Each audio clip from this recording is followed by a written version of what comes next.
When I was little, my mom forced me to badmouth my dad and secretly recorded it, then used that audio in court to destroy his life and get custody. But now she's married again and having marriage problems and she wants me to fix them. I was 12 when my parents sat me down and told me I had to choose between them. They made it sound so casual, both sitting across from me at the kitchen table. My dad was fiddling with his wedding ring like it was a toy.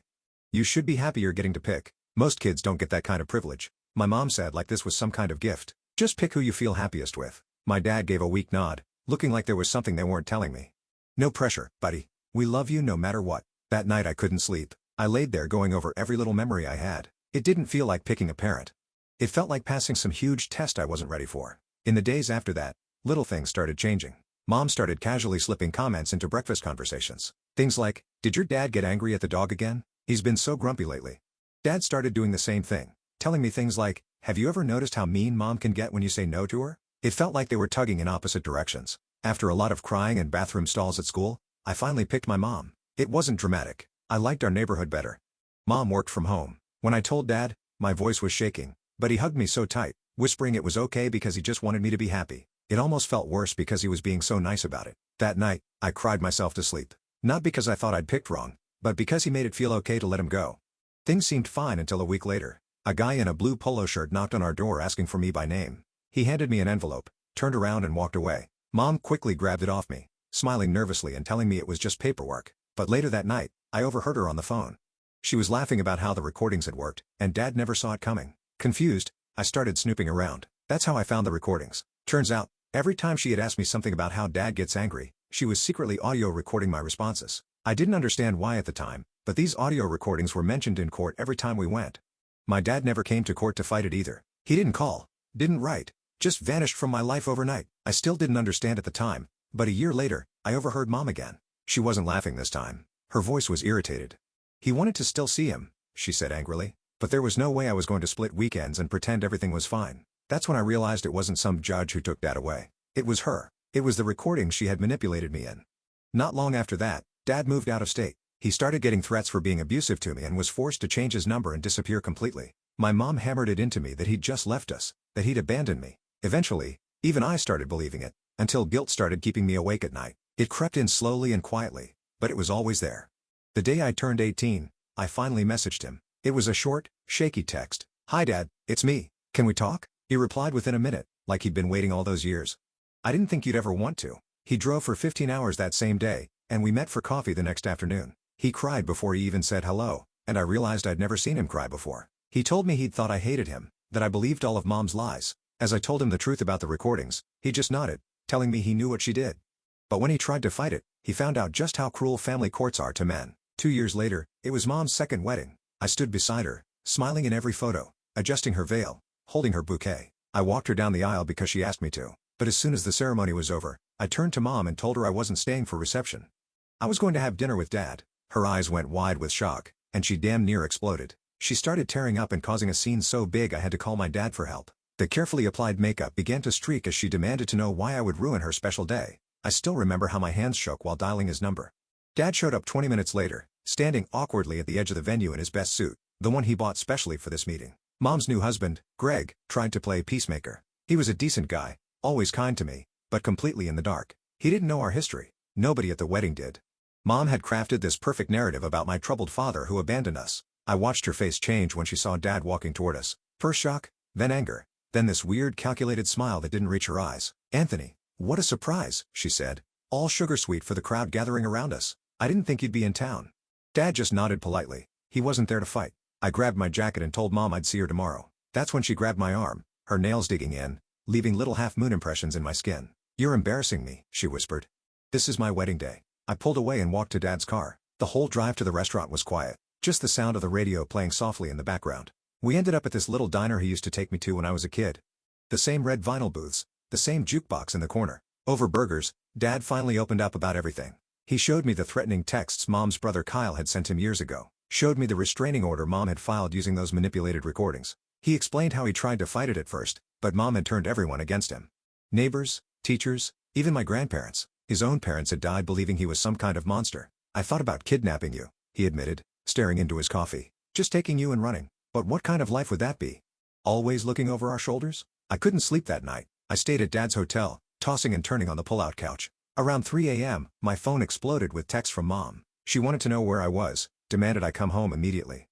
The messages grew increasingly frantic, alternating between guilt trips and threats. I turned my phone off and stared at the ceiling, watching headlights from passing cars create moving patterns on the wall. The next morning, I went back to Mom's house to grab some clothes. She was waiting for me, sitting at the kitchen table like nothing had happened. She asked if I'd had a nice dinner, all casual, stirring her tea with measured movements. I nodded, grabbing my stuff quickly. Then she dropped the bomb. "Your father unalived someone, you know?" She said it so casually, like she was commenting on the weather. "A boy named Josh, hammered driving accident when he was 19. That's why I couldn't let him have custody." I froze, backpack half-zipped. Mom smiled like she'd won something. I left without saying anything and called Dad immediately. He sighed when I asked him about Josh. Turns out there was an accident, but Dad wasn't driving. He was in the car with his cousin who hit a tree. Nobody died. Josh had a broken arm and some cuts. Mom had twisted another truth, reshaping reality to fit her narrative.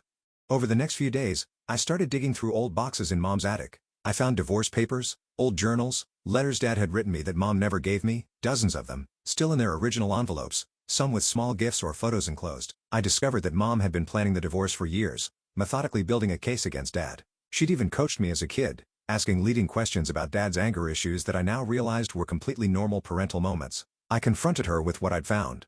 We were in the kitchen, and she was making dinner like it was any other Tuesday. I put the letters on the counter, and her face went pale. Mom's mask slipped then. She told me I was ungrateful, that she'd protected me from a man who would have ruined my life. She actually believed it too. In her mind, she was the hero of this story. That night, I packed more of my things and moved in with Dad temporarily. He'd rented an apartment nearby, planning to stay until he figured out his next steps. We spent hours talking, piecing together the puzzle of my childhood. Dad showed me photos I'd never seen, told me stories Mom had rewritten in her version of our family history.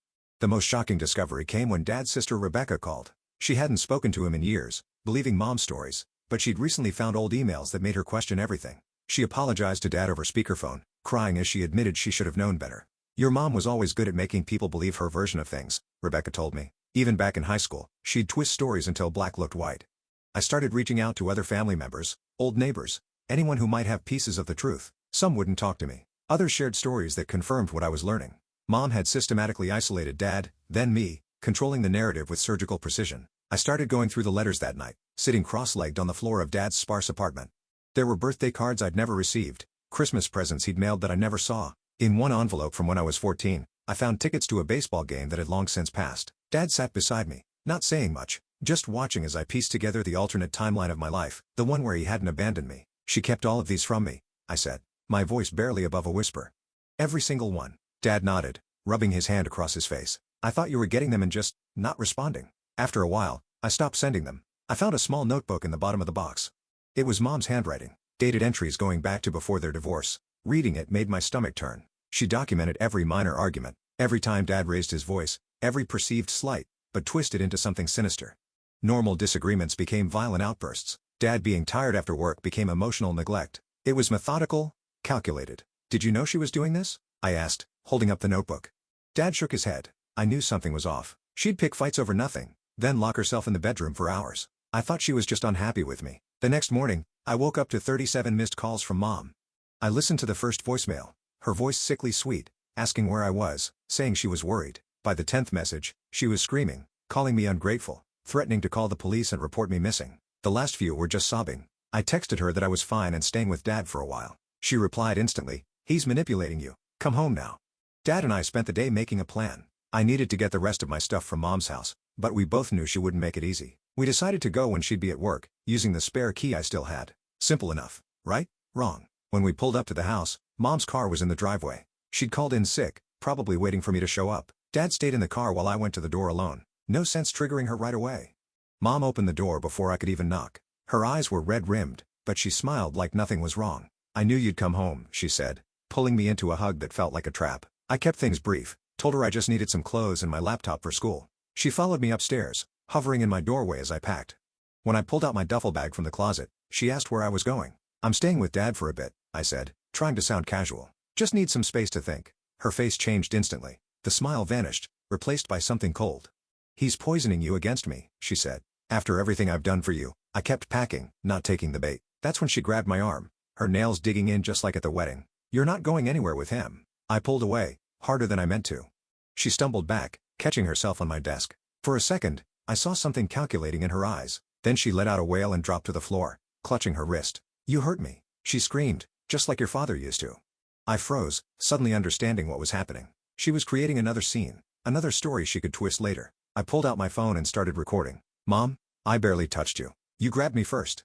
I'm recording this so you can't lie about it later." Her eyes widened. She wasn't used to being challenged. She got up quickly, brushing herself off, the injury forgotten. "I don't know what you think you're doing, but this needs to stop. Your father is dangerous." I finished packing while she followed me around, switching between threats and pleas. When I headed for the door, she blocked my way. "If you leave with him, don't bother coming back." I pushed past her, duffel bag over my shoulder. Dad was waiting in the car, engine running. I threw my bag in the back seat and climbed in. As we pulled away, I saw Mom on the front lawn, phone to her ear watching us go. "She's probably calling the police," I said. "Telling them you kidnapped me or something." Dad nodded grimly. "Wouldn't be the first time." We drove straight to the police station. Dad said it was better to get ahead of whatever story Mom was spinning. The officer at the desk looked bored as I explained I was 18, staying with my father voluntarily, and concerned my mother might file a false report. He took some notes, nodded, and said they'd make a record of it. As we were leaving, Dad's phone rang. It was Greg, Mom's new husband. Dad put him on speaker. "Look, I don't know what's going on," Greg said, sounding stressed, "but Catherine is hysterical. She says Anthony attacked her and kidnapped you." I leaned toward the phone. "Greg, that's not what happened. I'm 18. I'm with Dad because I want to be. Mom tried to stop me from leaving and made up a story about me hurting her." There was a long pause. "Yeah. That actually makes more sense. She's been acting strange ever since the wedding. Obsessive about where you are, who you're with. Has she always been like this?" Dad asked. Another pause. "Not at first, but lately, yeah. She goes through my phone, accuses me of lying about small things. I thought it was just wedding stress." After we hung up, Dad looked worried. "She's escalating," he said. "We need to be careful." That night, I got a text from my friend Joe. Mom had called his parents, telling them Dad was dangerous, and they shouldn't let me stay at their house.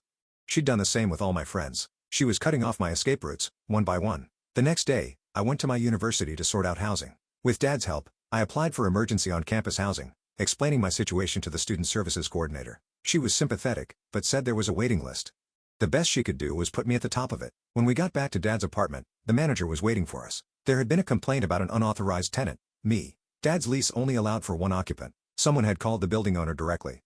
"Three guesses who," Dad muttered, as we went upstairs to grab my things. We were running out of options. Dad's sister Rebecca offered to let me stay with her, but she lived 2 hours away, and I had classes. We finally decided on a cheap, extended stay hotel near campus. Not ideal, but it would work until my housing came through.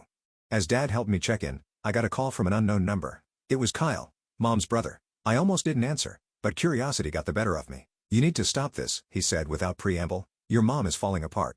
"She's been lying to me my whole life," I said. "About Dad, about everything." Kyle sighed. "Look, your dad isn't the saint you think he is. Did he tell you about the restraining order his ex-girlfriend filed before he met your mom, or the anger management classes he took?"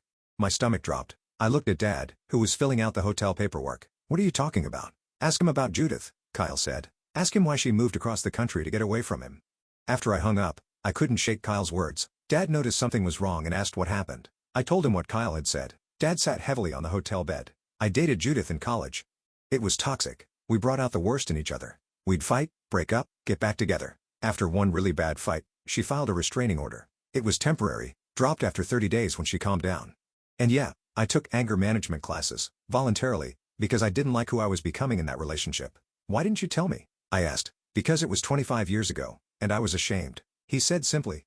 "I worked hard to change. By the time I met your mom, I was different." I believed him, but the seed of doubt was planted. That's what Mom was good at, creating just enough uncertainty to make you question everything. The next day, I went to campus early to study before class.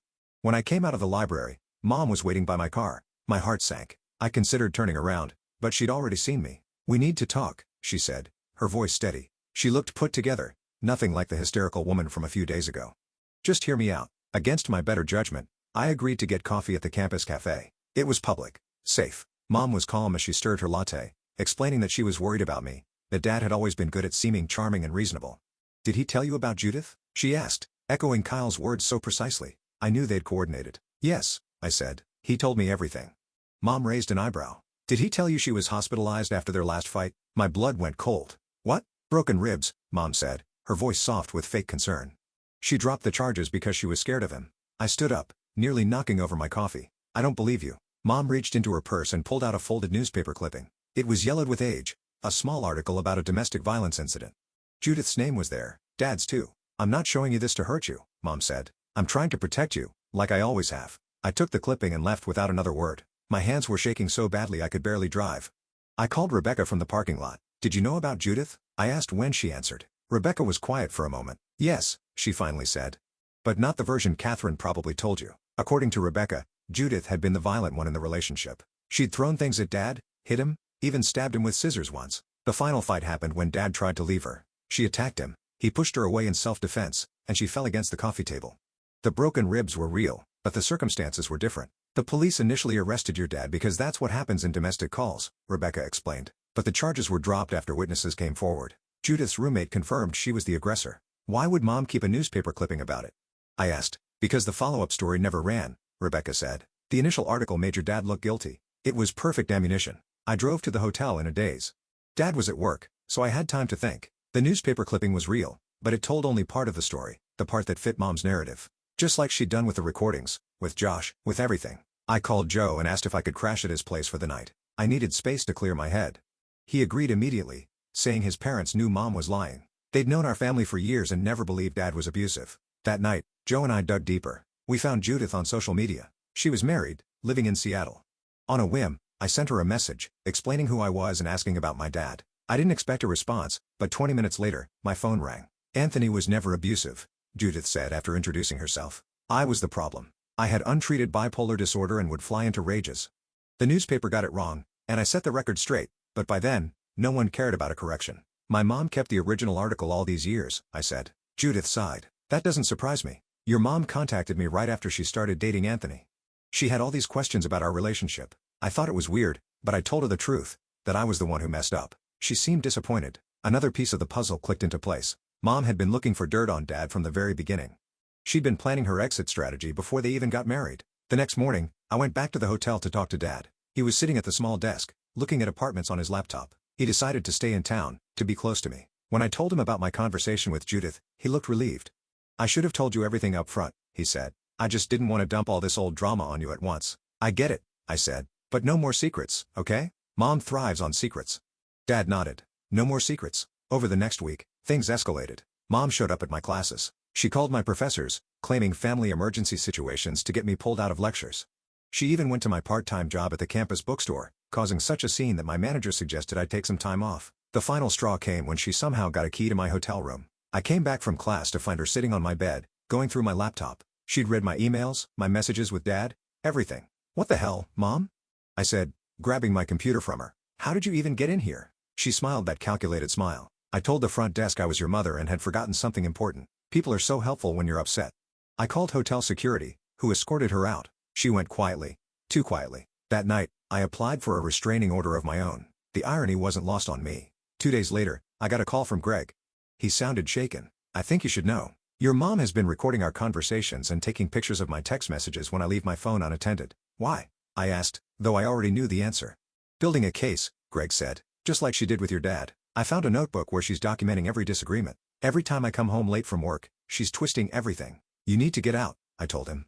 "Trust me on this." Greg was quiet for a moment. "There's something else. I found old recordings of her conversations with you. From years ago, she has them labeled and organized. Some are edited, parts cut out or rearranged." My blood ran cold. "Can you get copies?" "Already did," Greg said. "I'll send them to you." The recordings arrived via email that night. I listened with Dad, both of us silent as my childhood voice played through the speakers. Mom asking leading questions. Me, giving innocent answers that, taken out of context, sounded damning. And then the edits, subtle but clear when you knew what to listen for. My dad yelled at the TV during the game became just Dad yelled with the context cut out. "This is what she used in court," Dad said, his voice hollow. "This is why I lost you." The next day, I met with a lawyer Rebecca recommended. She reviewed the recordings, the newspaper clipping, everything we'd gathered. She was blunt in her assessment. "What your mother did was parental alienation," she said. "It's a form of child abuse. The manipulated recordings could constitute fraud on the court, but proving it all these years later would be difficult."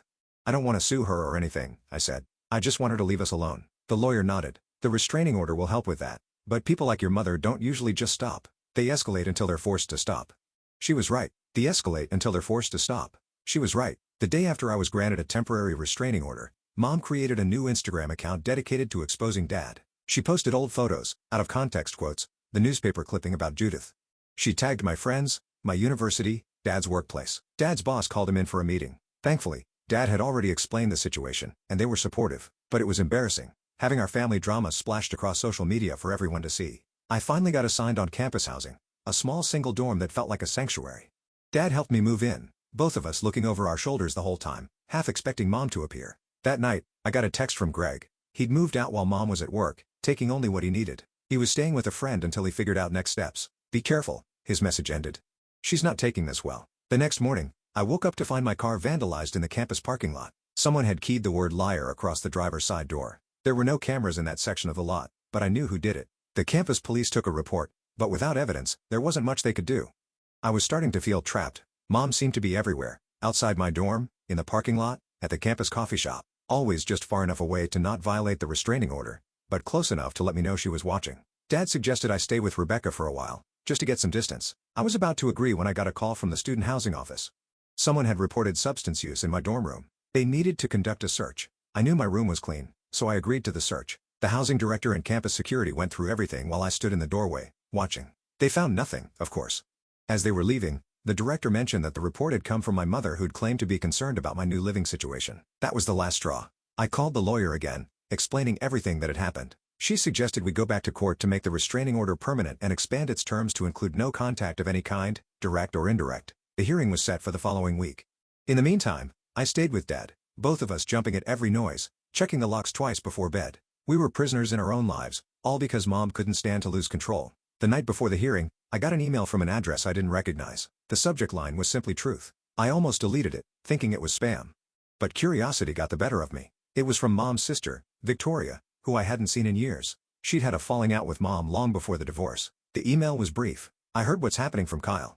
This isn't the first time Catherine has done this. Ask your dad about Scott. I showed Dad the email. His face went pale. Scott was your mom's first husband, he said quietly.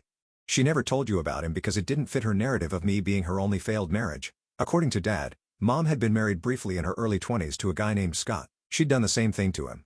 Isolated him, manipulated situations, recorded conversations without consent. When he tried to leave, she accused him of abuse. He lost his job, his friends, everything. How do you know all this? I asked. Scott contacted me during our divorce, Dad said. He'd heard through mutual friends what was happening. He tried to warn me, but by then it was too late. Your mom had already set everything in motion. I emailed Victoria back, asking if she could put me in touch with Scott. She replied with his phone number, adding, "Be prepared. What happened to him was worse than what happened to your dad." I called Scott the next morning. He was hesitant at first, clearly wary of being pulled back into Mom's orbit, but once I explained the situation, he opened up. The patterns were identical. The secret recordings, the twisted narratives, the isolation tactics. But in Scott's case, Mom had taken it a step further. She planted evidence, making it look like he was having an affair. When he denied it, she used that as proof of his dishonesty. The worst part, Scott said, his voice tired, was that I started to believe her version of events. She was so convincing, so certain. I thought maybe I was crazy. Maybe I had done all these things and somehow forgotten. I knew exactly what he meant. Mom's greatest weapon was her absolute conviction in her own lies. She believed them so completely that you started to doubt your own reality. Scott agreed to write a statement for our court hearing. Victoria did too. By the time we were ready to go to court, we had a small army of witnesses to Mom's pattern of behavior. Scott, Victoria, Greg, Judith, even some of my friends who'd seen her manipulation firsthand. The morning of the hearing, I felt strangely calm. For the first time, I wasn't facing Mom's lies alone.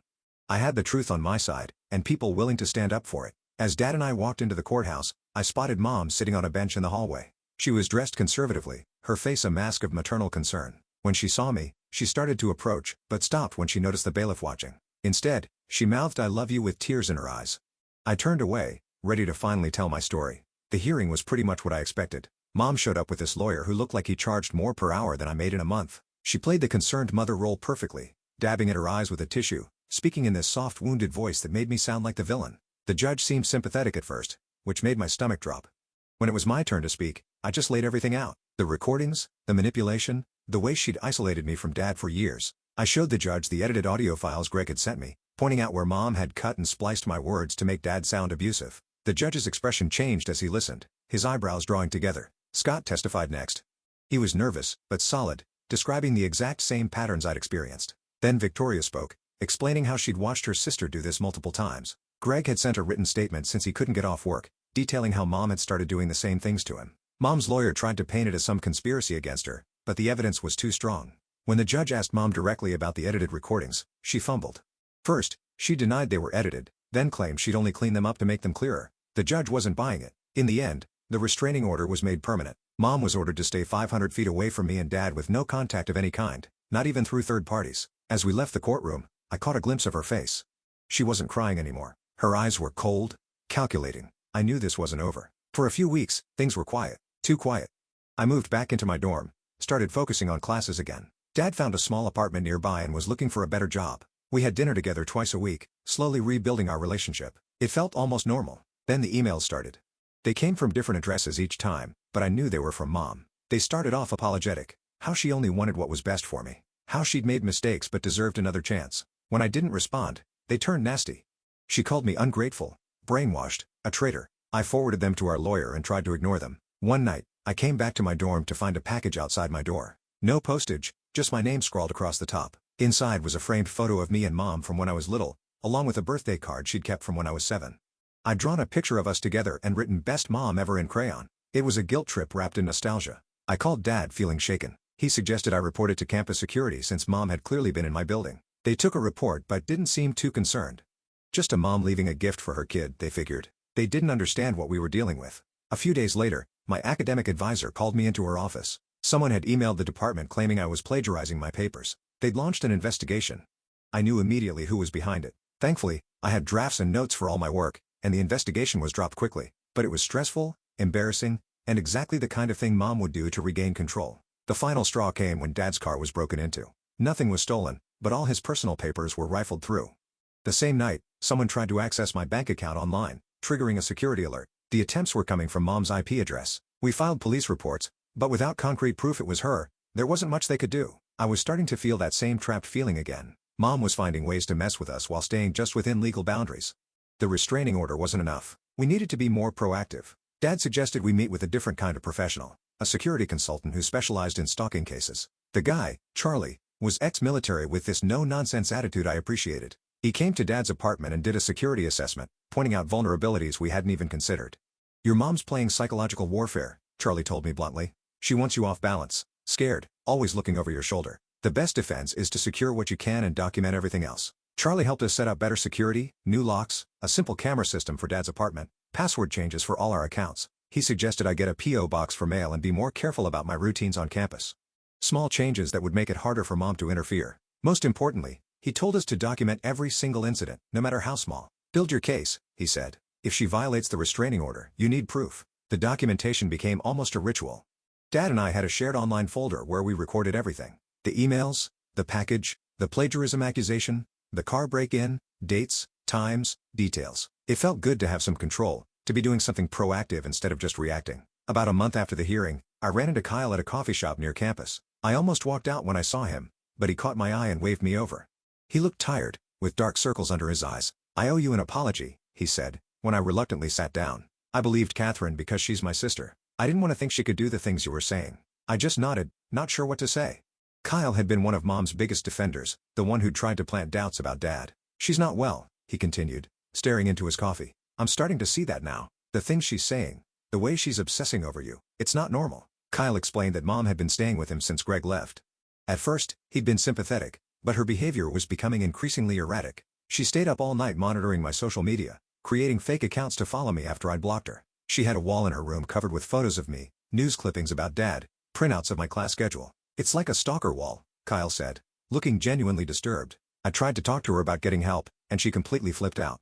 Said I was betraying her just like everyone else. I wasn't sure whether to believe him. It could have been another of Mom's tactics, using Kyle to get information about me. But he seemed sincere, and what he described matched the Mom I'd come to know. "What do you want from me?" I asked finally. Kyle shrugged. "Nothing. I just wanted you to know I see it now, and I'm sorry I didn't believe you sooner." After Kyle left, I called Dad and told him about the conversation. He was skeptical too, but agreed it was significant that Kyle was breaking ranks. Maybe Mom's support system was finally starting to see through her. A few days later, I got a text from an unknown number. It was a photo of me walking across campus, clearly taken that same day. No message, just the picture. A chill ran down my spine. I called campus security immediately, then Dad, then our lawyer. Everyone said the same thing: document it, be careful, but there wasn't much else we could do unless something more concrete happened. I was getting frustrated. It felt like we were waiting for Mom to do something really dangerous before anyone would take it seriously. Charlie, the security consultant, was the only one who seemed to truly get it. He suggested I start carrying pepper spray and taking different routes to classes each day. The next week, I had a midterm in my economics class. I'd been studying hard, trying to keep my grades up despite all the drama. As I was walking into the exam room, my phone buzzed with a text from Kyle. "Catherine knows about your test today. Be careful." I was on edge the entire exam, jumping at every noise, expecting Mom to burst in at any moment. Nothing happened, but I was so distracted I probably bombed the test. Afterward, I checked my phone and found another text from Kyle. "She left my place an hour ago, said she had something important to do on campus." I called Dad in a panic. He was already on his way to campus, worried after Kyle's first message. We met at the student center, both of us scanning the crowds nervously. That's when campus security called me.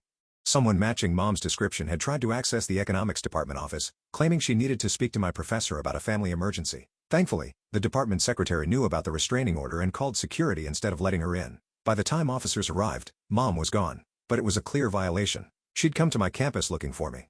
Well, within the 500-foot boundary of the restraining order, we went straight to the police station to file a report. This time, they took it more seriously. The campus had security footage of Mom entering the building, and the secretary gave a statement confirming she'd asked specifically about me and my exam. It was the concrete evidence we'd been waiting for. The police issued a warrant for Mom's arrest for violating the restraining order. Kyle called to say she hadn't come back to his place. She wasn't answering her phone either. Part of me was relieved she'd finally face consequences, but another part was worried about what she might do when cornered. 2 days later, the police called Dad. They'd found Mom's car abandoned at a rest stop about 50 miles outside town.